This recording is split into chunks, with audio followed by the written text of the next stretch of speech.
The National Health Insurance was one of the hot topics at the 2022 Public Health Association of South Africa conference, recently held in Durban, while several speakers and attendees expressed support for the principles underpinning the NHI, many also expressing reservations and concern on the role of the private sector. Well, let's get more on the outcomes of that conference, and we're joined now by the Deputy Director General at the Department of Health, Dr. Nicholas Crisp, who talks to us via the virtual platform. Doc, good morning to you, and thank you very much for your time. Let's remind South Africans about the NHI. What is the NHI, and what is supposed to be the role it plays in rolling out health services in the country? Yeah, thanks very much. Good morning, Kodia, and good morning to the viewers. So, National Health Insurance is intended, and the bill that will create the enabling framework for us to implement the National Health Insurance is a massive reform. It is something that will take place over a long period of time. It's not something that you switch on next year or on a new financial year. There are many facets and components. So what is driving this is that we want to achieve universal health coverage. And that is a global program that we ascribe to. It comes from a 2012 resolution of the United Nations, and we are part of the WHO, the World Health Organization program to achieve universal health coverage. We report at least biannually on our move towards universal health coverage. So we need to first understand what's universal health coverage. And it's that every person gets the health care that they need, when they need, where they need, without financial hardship. And in South Africa, we don't get the health care that we need, when we need, where we need it. And many of us incur severe financial hardship, either by having to travel long distances or by our medical schemes running out and having to find other resources. So we are not achieving universal health coverage. We have a very complicated system with 9 different provincial departments delivering in the public sector and 76 medical schemes paying for healthcare in the private space, and then a whole lot of independent out-of-pocket spending as and when people have money and go in search of healthcare. It's a very complicated system. Half of everything we spend is spent in the private sector, and the other half is spent in the public sector. And the challenge is this massive inequity in our society. We have the vast majority of the population, at least 80%, probably as much as 85%, getting their healthcare in the public sector, their regular healthcare in the public sector, and so the resources are extremely strained, and the large number of resources in the private sector are not utilized as well as we should be utilizing them. So what the National Health Insurance Fund will do is to move over a period of time the way in which we pay for healthcare through a single common fund, and that fund will contract providers of healthcare in the public and the private sector to deliver healthcare in a more equitable and efficient manner. I'm glad you've explained this element, Dr. Crisp, and that's to do with universal health coverage.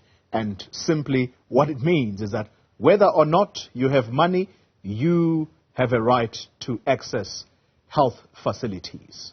Right. Now that we've dealt with that part, what happens to those who are members of medical schemes, those who have medical aid? If and when the NHI does kick in, what happens in that instance? Yeah, it's not a question of if, it's when. So what we envisage happening is a long transition process. So the end game, however long that might take, is that the National Health Insurance Fund will publish benefits, much as those who are in the private sector at the moment are used to seeing benefits, whatever their packages that they are paying for. They will get a list of benefits. It's extremely complicated, but in what we are aiming for in the National Health Insurance will be a lot more simple, explained in a lot more simple manner. So once those benefits are being paid for all 60 million South Africans by the fund, and it's a progressive implementation of those benefits, but once the benefits are paid, the Section 33 says then the medical aids will not cover those benefits, and we will all be paid for out of the fund. So you will still get those benefits through the combined services that are available in the country, public and private providers, but it will be paid for, not by a medical aid. Now, obviously, that means we need to get the money into the fund. So for the portion of the fund that is already paid for by tax, which is close to 290 billion rand, at the moment that money goes to the provinces. That will no longer happen. That money will now go to the fund. And for those who pay voluntary payments, we need over a period of time to stop the payments of voluntary payments because the fund is covering the benefits. We need the money not to go to a medical scheme but to come to the fund. How that transition happens will be over time with lots of lead time. We call them grandfather or grandparent clauses, extensions, notices of time. And you move the money so that the benefits, the payment of those benefits is raised through taxes. Now, whether that tax is administered by the Minister of Finance and SARS through VAT, through payroll taxes, through whatever, is a finance decision. And so at the appointed time, when we start to pay benefits out of this fund, then the Minister of Finance will need to give an advance notice of how he intends to raise the funds that are no longer being paid voluntarily through the medical schemes. All right. I'm glad you started when you answered this second question by saying it's not if, but when the NHI does come through. Well, the pilot projects, they have been run and we have been waiting for a very long time. And this is where the concern then comes in from the side of the private health practitioners. That's the medical aids. What has been their role, if any, during this pilot project or pilot phase? Let's be clear, medical aids are not healthcare providers. Let's be very clear on that. Doctors and nurses and hospitals and pharmacists and optometrists, those are providers. Medical aids are a collective financing mechanism, and it's a voluntary financing mechanism. So we need to deal with them differently because the impact is completely different. But I think your question is about providers, so hospital groups, specialists, GPs, and so on. So during the piloting over the last few years, a number of initiatives to reform healthcare delivery were tested. Some of them have not been successful and have taught us that the intention needs to be dealt with in a different way. Others have been partly successful and have taught us what we need to do to improve quality and the way in which services are delivered. And some of them are very definitely things we want to roll out.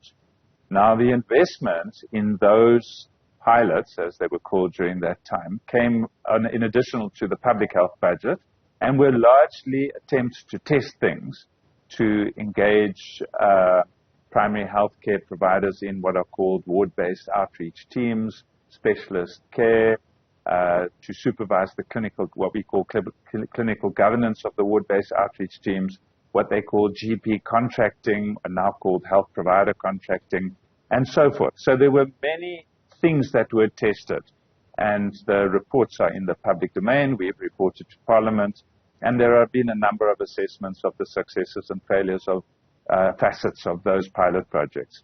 We're now moving into a completely different phase, where what we need to do is actually physically implement a platform that will enable the fund to buy the services, first of all in the primary healthcare space, which means clinics, GPs, pharmacies, and so forth. And during COVID, we learned that buying services from, like vaccination services from pharmacies, can be done. And so putting that platform in place is really the immediate challenge for the next year or 2 or 3. Very interesting indeed. Okay, so if you were to put that in, I don't know, if there is a simpler language, Dr. Crisp, as to where do we move to next in this effort to bring about the national health insurance? Okay, so let's try and use some examples because it's very difficult for people to follow the technical jargon. Some of the jargon we were accused in the conference that you were referring to of using financial terms rather than health terms and so on. These are all globally accepted terms that we are very familiar with. So let's do away with the jargon and have a look what might happen. So essentially what the bill says is you and I and the other 60 million South Africans will go to a general practitioner or a clinic or whoever is the nearest healthcare provider that we would normally use to get our everyday healthcare, common things that occur commonly in our lives every day in every household. We would choose that provider and we would go and register at that provider on the health patient registration system. After that, you never need to register in a hospital or a clinic or a doctor anywhere else in South Africa. You are on the system. The system has your identity, and we will move away from using numbers and IDs except for verification to biometrics, which means you'll use your fingerprint to open your file, like you do in other places in government services like Home Affairs and so on. That file will become portable so that when you have finished, let's take, for example, the people who will be watching this program would be going to general practitioners, I guess. When you are done and your general practitioner says, I need to send you for an x-ray, they're not going to do the x-ray at the general practitioner. He will send you with a referral letter somewhere. They will open your file using your fingerprint. They will use their identity to provide a service to you and load that service on that same electronic file. That's where we are going. If you then need to be hospitalized, the practitioner who's looking after you will look for the most appropriate and available bed to where you live to have you admitted for whatever the care is. If it's something very sophisticated, it might be further away because you may not have that kind of specialist service very near to where you live. But if the onus is in the bill, is not on you as the patient to find the place, it's on the practitioner, and the patient needs to work with the practitioner to do what is appropriate.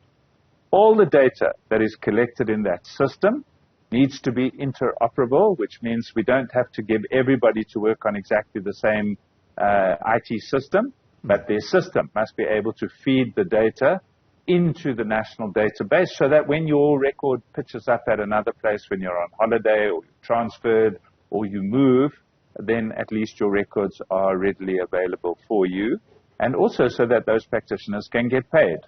Of course, what we do then is extract not the individual name, but the information about the medicines that were prescribed, the condition that you have, the diagnoses that were done, so that we can use the big data that's available from everything around the country to buy products and services more cheaply, so that we don't pay an arm and a leg for the antibiotics and the painkillers and the things that are used in everyday practice. So that's where we are going. That's in the primary healthcare space. In the hospital space, instead of paying itemized bills, what we call fee-for-service, where you get this long list of, one roll of elastiblost, one this, one that, one operation, one whatever, we are going to shift to a system which is used in most parts of the Western world called diagnostic-related groups. It's a much easier way to pay with far less complications and much less opportunities for fraud and over-servicing to take place. But it needs to be designed in a way that is specific to South Africa. It's not a plug-and-play from somewhere else. And there are a number of initiatives going on in both the public and the private sector in this country to define appropriate ways to do that. And we're looking at all of those different systems. I hope that's a little bit easier to understand. Absolutely well explained, Dr. Crisp. And I must thank you very much, although I must invite you still into studio so that you explain the role then of what the private sector ought to be in this whole exercise. You've already explained that these are private health practitioners, so I suppose if you want to remain on the medical aid, that's completely your choice. But there will be a much cheaper version, in fact, where you are funded as a tax-paying South African. All right. Thank you very much for the time being. That's Dr. Nicholas Crisp, and he is the Deputy Director General at the Department of Health. All right.